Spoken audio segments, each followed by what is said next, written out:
எல்லாருக்கும் நமஸ்காரம். அன்னைக்கு வணக்கம், தந்தைக்கு வணக்கம், ஆசானுக்கு வணக்கம், 18 சித்தர்களுக்கு வணக்கம். അപ്പൊ ഇന്നത്തെ വീഡിയോ നമ്മുടെ ചൂട് കൂടുന്തോറും ആൾക്കാരില് ദേഷ്യ സ്വഭാവം കൂടും എന്നാണ് പറയപ്പെടുന്നതല്ല, അതങ്ങനാണ്. പെട്ടെന്ന് ദേഷ്യം വരും. അപ്പൊ ഇത് നമ്മൾ പല അപാകതകളും നമുക്കുണ്ടാക്കും. ഒരു മനുഷ്യൻ ദേഷ്യപ്പെടുമ്പോൾ സയന്റിഫിക്കലി പറയപ്പെടുന്നത് എത്രയോ കലോറി ഊർജമാണ് ശരീരത്ത് പിന്നെ എന്താ പറയുന്നത് നഷ്ടപ്പെടുന്നതെന്നാണ് പറയുന്നത്. അത് ശരിയുമാണ്. അതേപോലെ ആത്മീയമായിട്ട് പറയുമ്പോൾ നമ്മുടെ പോസിറ്റീവ് എനർജി ദേഷ്യപ്പെടുമ്പോൾ പെട്ടെന്ന് അങ്ങ് ലോപിച്ചു പോകും. നമ്മൾ അതുവരെ പ്രാർത്ഥിച്ച് വെച്ചിരുന്ന നമ്മുടെ ശരീരത്തിലുള്ള ആ ഒരു പോസിറ്റീവ് എനർജി നഷ്ടപ്പെടും.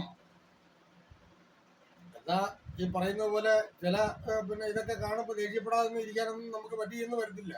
ദേഷ്യപ്പെടും, അതൊക്കെ സ്വാഭാവികം. പക്ഷെ എന്നിരുന്നാലും അധികം അതിന് മനസ്സ് കൊടുക്കാതിരിക്കുക. അതുകൊണ്ടാണ് ഈ ചൂട് സമയമായപ്പോൾ പല കുറ്റകൃത്യങ്ങളും കൂടുന്നത്. കാരണം ദേഷ്യം വരും, പെട്ടെന്ന് ദേഷ്യം വരും.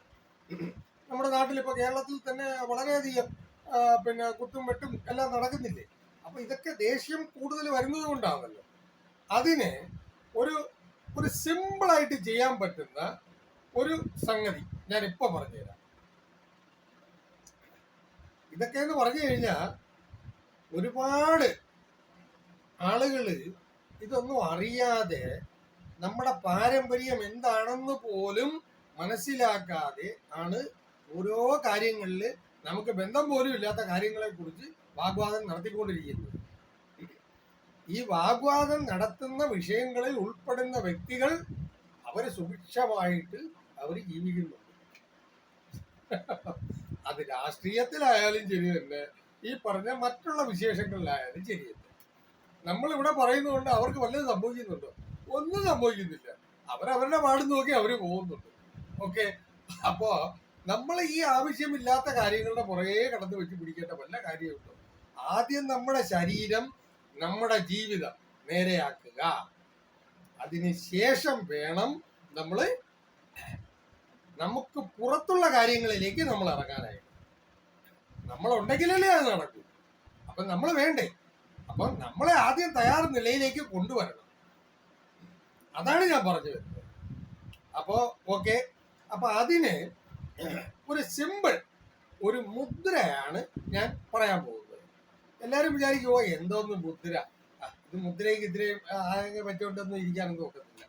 നിങ്ങൾ ചുമ്മാ ഒന്ന് ടെസ്റ്റ് ചെയ്ത് നോക്ക്. ഒരു 5 മിനിറ്റ്. നിങ്ങൾക്ക് എപ്പോ ദേഷ്യം വരുന്നോ അപ്പൊ ഞാൻ ഈ കാണിച്ചു തരുന്ന ഈ സംഗതി കയ്യിൽ ഒന്ന് പിടിച്ചങ്ങ് വച്ചാൽ മതി. വേറെ കാര്യമൊന്നുമില്ല. അല്ലെ, ബലൂണിനകത്ത് നിന്ന് കാറ്റ് പോകുന്ന പോലെ ആയിരിക്കും നിങ്ങളുടെ ദേഷ്യം പോകുന്നത്. ഞാനും ചില സമയത്ത് ഇതൊക്കെ ചെയ്യാറുണ്ട്. അതുകൊണ്ടാണ് ഞാനിത് പറയാൻ കാരണം. അപ്പോഴേ നമുക്ക് കാര്യത്തിലേക്ക് കടക്കാം. നമ്മുടെ വലത്തെ കൈ, ഇത് എന്റെ വലത്തെ കൈയാണ്. എന്റെ വലത്തെ കൈ നിങ്ങളുടെ വലത്തെ കൈ എടുക്കുക, ഇടത്തെ കൈയും എടുക്കുക, കുഴപ്പമൊന്നുമില്ല. അപ്പോ ഏതെങ്കിലും കൈ എടുത്തിട്ട് ഈ 4 വിരലുകൾ മടക്കുക. എന്നിട്ട് ഈ തള്ളവിരലുണ്ടല്ലോ, ഈ തള്ളവിരൽ ഈ നമ്മുടെ നടുവിരലായത്, ഇത് ചൂണ്ടുവിരൽ. അപ്പൊ ഇത് 4 ഇരിക്കുന്നു. ഈ നടുവിരൽ കണക്കാക്കി നന്നായിട്ട് അമർത്തി പിടിക്കുക.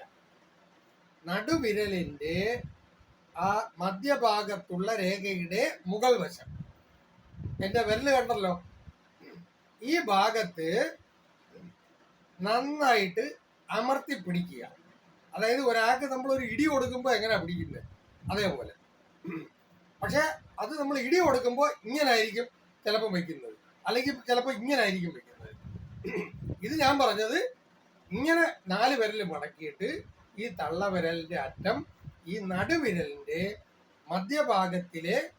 മധ്യഭാഗത്തിന് മുകളിൽ വരുന്ന പുറം ഭാഗത്ത് നമ്മൾ പ്രസ് ചെയ്ത് പിടിക്കുക. ഒരു 2-3 മിനിറ്റ് ഇങ്ങനെ പിടിച്ച് ഇങ്ങനെ നിന്നേച്ചാൽ മതി. നമ്മുടെ ദേഷ്യം ഏലെ കൂടെ പോകണമെന്ന് അറിയാവുന്നതില്ല.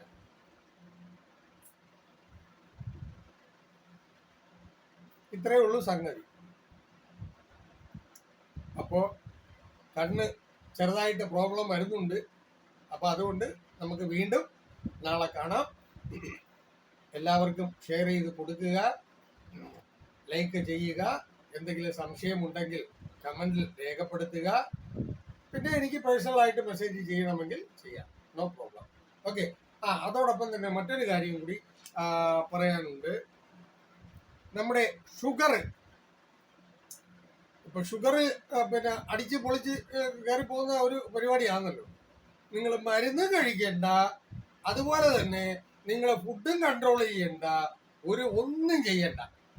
നിങ്ങൾ ഒറ്റ പരിപാടി മാത്രം ചെയ്തേച്ചാൽ മതി. ഫുഡ് കൺട്രോൾ ചെയ്യണ്ട എന്ന് പറയുമ്പോൾ എല്ലാം കൂടെ വലിച്ചു വാരി തിന്നാം എന്നുള്ള ആ ഒരു ധാരണയൊന്നും വേണ്ട. അത്യാവശ്യത്തിന് കൺട്രോൾ ചെയ്തേ പറ്റത്തുള്ളൂ. അപ്പൊ അതുകൊണ്ട് എന്നും പറഞ്ഞ് വലിയ പഥ്യം അങ്ങനെയുള്ള സംഗതി ഒന്നുമില്ല. അതേ ഞാൻ ഉദ്ദേശിക്കുന്നുള്ളൂ. ഈ നമ്മൾ തയ്യാറാക്കപ്പെടുന്ന ഒരു സൈസ് ഓയിലുണ്ട്. ഈ ഓയില് ഷുഗർ മാറേണ്ടുന്ന ആളുകൾ കിടക്കുന്ന സമയത്ത്, അതായത് നമ്മൾ രാത്രി കിടക്കുമ്പോൾ നമ്മുടെ കാലിന്റെ പാദത്തിൽ, കാലിന്റെ അടിഭാഗത്ത് ഒരു 10-25 തുള്ളി എടുത്ത് കയ്യിൽ വെച്ചിട്ട് നന്നായിട്ട് തേച്ചെന്ന് പറഞ്ഞാൽ തേച്ചോണ്ടൊന്നും ഇരിക്കണ്ട, ഒന്ന് പെരട്ടി ചെറിയ രീതിയിൽ ഒരു മസാജ് കൊടുക്കുക. ഇത് നിങ്ങൾ കണ്ടിന്യൂസ് ആയിട്ട് നിങ്ങൾ ഒരു 3 മാസം നിങ്ങൾ അടുപ്പിച്ച് ചെയ്ത് വന്നാൽ മാത്രം മതി. നിങ്ങളുടെ ഷുഗർ എങ്ങോട്ട് പോകുന്നു എന്നുള്ളത് നിങ്ങൾ കമന്റിൽ രേഖപ്പെടുത്തുക. കാരണം ഇങ്ങനെ മാറിയ ആളുകളുണ്ട്. ഇതൊന്നും ചുമ്മാ പറയുന്നതൊന്നും അല്ല.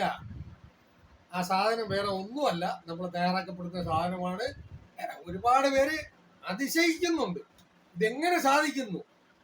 നമ്മുടെ ശരീരത്തെ അറിഞ്ഞു കഴിഞ്ഞാൽ പിന്നെ എല്ലാം എളുപ്പമാണ്.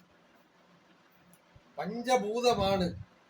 ഈ പഞ്ചഭൂതത്തിൽ ഏത് കയറിയാൽ ഏത് അനങ്ങും, ഏത് ഇറങ്ങിയാൽ ഏത് കുഴപ്പമാകും എന്ന് മനസ്സിലാക്കി കഴിഞ്ഞാൽ തീർന്നു പരിപാടി.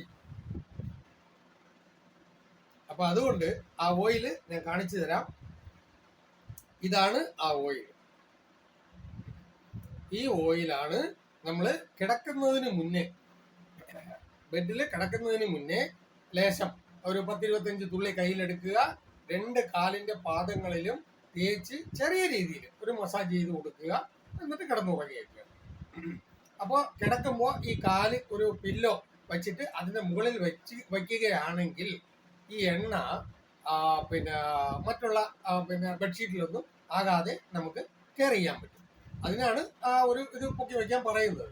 കാല് രാവിലെ എഴുന്നേൽക്കുമ്പോൾ വളരെ അതിശയകരമായ സംഗതിയായിരിക്കും നിങ്ങൾക്ക് കാണാൻ പറ്റുന്നത്. അതെന്തായാലും ഞാൻ ഇപ്പൊ പറയുന്നില്ല. അതൊക്കെ നിങ്ങൾ നേരിട്ട് അനുഭവിച്ച് മനസ്സിലാക്കേണ്ട കാര്യങ്ങളാണ്. ഒരു 3 ദിവസം കഴിയുമ്പോൾ തന്നെ നിങ്ങൾക്ക് അതിന്റെ റിയാക്ഷൻ നിങ്ങളുടെ ബോഡിക്ക് കിട്ടും. ഓക്കെ. അപ്പൊ ഇനി സമയം പോകുന്നു.